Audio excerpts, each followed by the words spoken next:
In all the positive reviews of the Bravia 9, did you ever once hear about the following issues?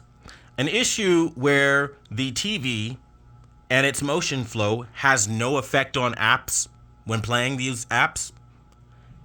In the reviews, did you hear about the issue where the picture may have a blue tint after powering it off and then powering it on? See, the reason I'm transparent and the reason I'm different from other YouTubers is because I mention faults because I'm actually analyzing the television. One of the things that I immediately noticed with this TV is that, yes, it was way too blue. Way too blue. It still is way too fucking blue. It's one of the things that is an absolute buzzkill of this fucking TV.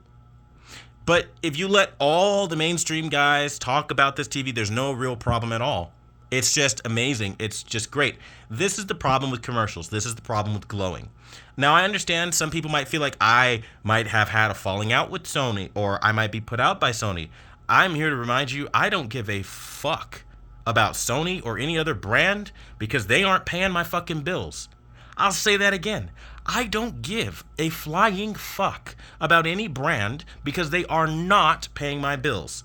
I care about honesty and transparency. I care about truthfulness because that is paying my bills. Let's cut the shit if we aren't aware of what is going on here. I am a YouTuber. I am truthfully putting out information and building a following and a lifestyle around honesty because I think that's what people deserve when they watch a product reviewer, okay?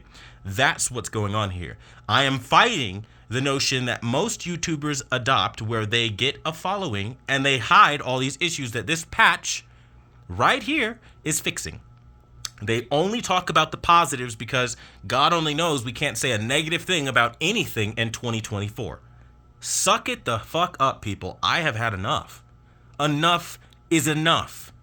The fact that I have to sit here and make a video like this pointing out that when they roll out a patch that there are issues that they're fixing that you did not hear about when you heard how perfect it was in these reviews speaks volumes.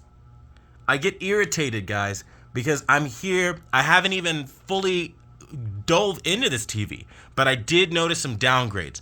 To immediately the fucking excuses start, to which I will just say for all the excuse makers right now, stop trying to defend, lessen the offense, or justify what Sony is not doing right. They can be wrong, okay? And if you don't believe that they can be wrong, then you're in the wrong line of YouTube right now, because where you're at right now, this is the #1 brand in honesty, which means we investigate ins and outs, okay? The positives and the negatives. And there are a lot more negatives right now than positives. The downgraded remote, the lack of a Bravia cam, the forced signing into your Google account just to use the TV online, which if I didn't do, I wouldn't have this update right now. So I would have been stuck with these issues if I would have opted out by staying offline. These are the little things that you don't realize when you want to say, oh, he's angry with Sony, he had a falling out, he was probably an ex-employee. These comments are of the most annoying because they are pulled entirely out of your ass. They are based in no factor logic. They are based on emotional drivel, based off of me not saying the company line that Sony hires and puts other YouTubers up to saying. I am not getting flown out to press conferences. I am not fucking showing up at Sony's headquarters. I am not collecting fucking review samples from Sony.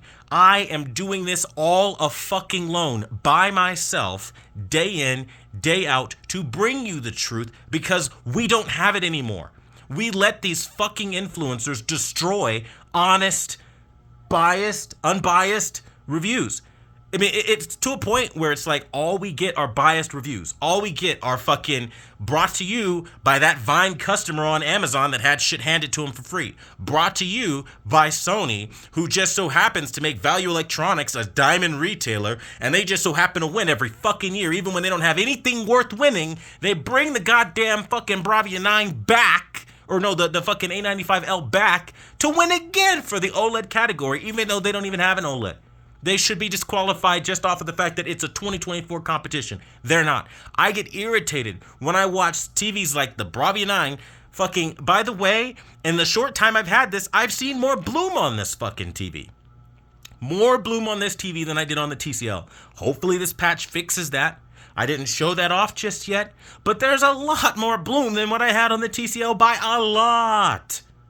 A lot. And the colors are not that impressive at all. They're very fucking weak. Very fucking weak. And I'm working around the clock to try to fix this, because I'm trying to give Sony the benefit of the doubt and, again, my best effort for them before rendering a verdict. I couldn't be any more fair than this, guys. I will do this update. I am sorry if this tone comes off harsh, abrasive, or cruel, or mean, or angry for some, but I tell you right now, you do this, okay? You open up a YouTube channel from day fucking one, keeping it absolutely 100 with everybody, telling the truth where it is, as it is, cut and dry. Then have all these fucking frauds come up on your fucking feed, lying about what the TVs can and can't do. You're the only honest motherfucker out there. And then they want to talk shit about you. You can't calibrate. I prove I can calibrate. Where the fuck are they now? Silent. I fucking prove that my picture quality looks better. Where the fuck are they? Silent. All they do is fucking pacify, lie, start rumors, bullshit. I get tired of it. You do it. You open up a YouTube channel and try to be fucking honest and go against the influencer fucking status quo. You try to fight this tide of how fucked up the world is, trying to make it better by being the change you want to see in the world. I promise you'll be just as fucking annoyed with it as me, because you realize people are shitty and they don't give a fuck about you or your feelings, okay? Which is fine. I'm good with that, but at the end of the day, I'm gonna fucking tell you about it too, because I'm not gonna sit here. I'm not nice enough to sit here and fucking be this punching bag of all this stupid shit that doesn't even make sense. I'm bought and paid off by Sony now. I'm bought and paid off by Samsung. Bought and paid off by TCL. Hisense. Every time something goes against what somebody's fucking emotion is, I'm bought and paid off by that brand. Shut the fuck up with that shit. Now let's get back to some fucking TV reviews.